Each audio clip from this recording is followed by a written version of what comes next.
Hi hello welcome to கையிலும் கைவண்ணமும் channel. சண்டேனாவே leave. ஆனால் சமைக்கிற பெண்ணுங்களுக்கு லீவே இல்லைங்க.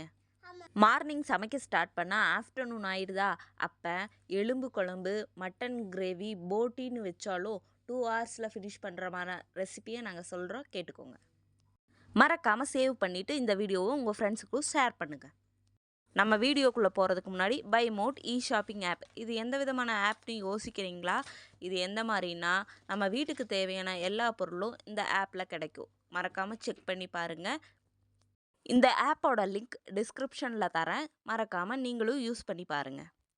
வடச்சட்டி எடுத்து வச்சுட்டு மல்லி, சீரகம், மிளகு, சோம்பு இந்த மாதிரி அஞ்சரை பெட்டியில் உள்ள பாதி ஐட்டம் எடுத்தாச்சுங்க. அடுத்தது பட்டையும் இது கூட போட்டு நல்லா வறுத்துக்கலாம். கூடவே ஒரு கொத்து கருவேப்பிலையும் இதுக்குள்ளேயே போட்டு நல்லா ட்ரை ரோஸ்ட் பண்ணிடலாங்க. நம்ம நல்லா ட்ரை ரோஸ்ட் பண்ணதுக்கப்புறம் ஒரு பிளேட்டில் எடுத்து இதை அப்படியே கொட்டிடலாங்க.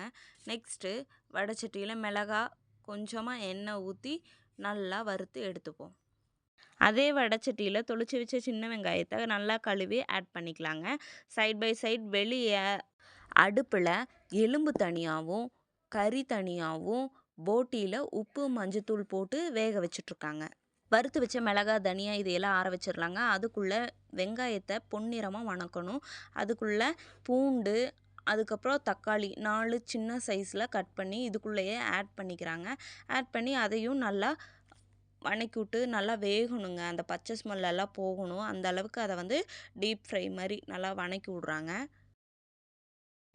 இதுலேயே கொஞ்சம் ஒரு துண்டு இஞ்சி, அப்புறம் கருவேப்பிலை ஒரு கொத்து இதுலேயே ஆட் பண்ணிப்பாங்க.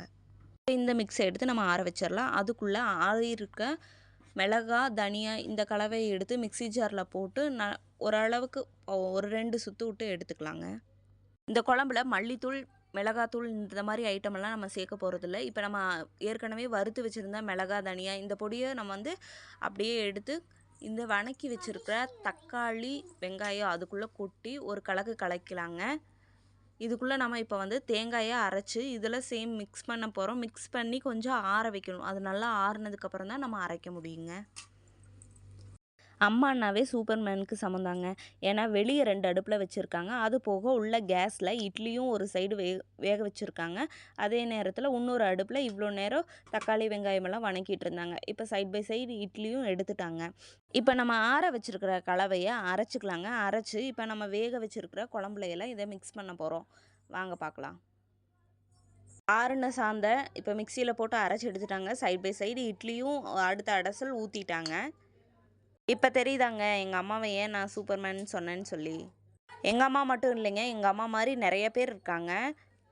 அரைச்ச சாந்து எடுத்துகிட்டு போய் போட்டிக்கு, கறிக்கு, எலும்புக்கு எல்லாத்துக்கும் எப்படி ஊற்றுறாங்கன்றத பார்க்கலாம் வாங்க. கொஞ்சமாக போட்டிக்கு ஊற்றி மிக்ஸ் பண்ணிட்டாங்க. அடுத்தது அப்படியே எடுத்து அதில் பாதி எடுத்து கறிக்கு ஊற்றிடுவாங்க. கறிக்கு ஊற்றுனதுக்கப்புறம் மீதி இருக்கிற சாந்தில் ஒரு சொம்பு தண்ணியை கலக்கி எலும்பு ரசத்துக்கு ஊற்றியாச்சுங்க. அது நல்லா கொதி வரணும். நம்ம உள்ளே போய் போட்டிக்கு தேவையான தாளிப்பு கொடுத்துட்டு வந்துடலாங்க. எண்ணெய் ஊற்றி கடுகு போட்டு கருவேப்பிலை, மிளகாய் இந்த 4ஐயும் போட்டு ஒரு தாளிப்பு கொடுத்து எடுத்துகிட்டு மறுபடியும் இதில் போட்டியில் கொஞ்சமும் எலும்பு ரசத்தில் கொஞ்சமும் போட்டு நல்லா ஒரு கொதி வர வரைக்கும் வெயிட் பண்ண போகிறோங்க. அதே நேரத்தில் தாங்க உங்கள் சண்டேவை வெறும் 2 ஹவர்ஸ் மட்டும் ஸ்பெண்ட் பண்ணுற மாதிரி ரெசிபி கொடுத்துருக்கோம். மறக்காமல் ட்ரை பண்ணி பாருங்கள். கையிலும் கைவண்ணமும் சேனலை லைக் பண்ணுங்கள், ஷேர் பண்ணுங்கள், சப்ஸ்கிரைப் பண்ணுங்கள். தேங்க்யூ.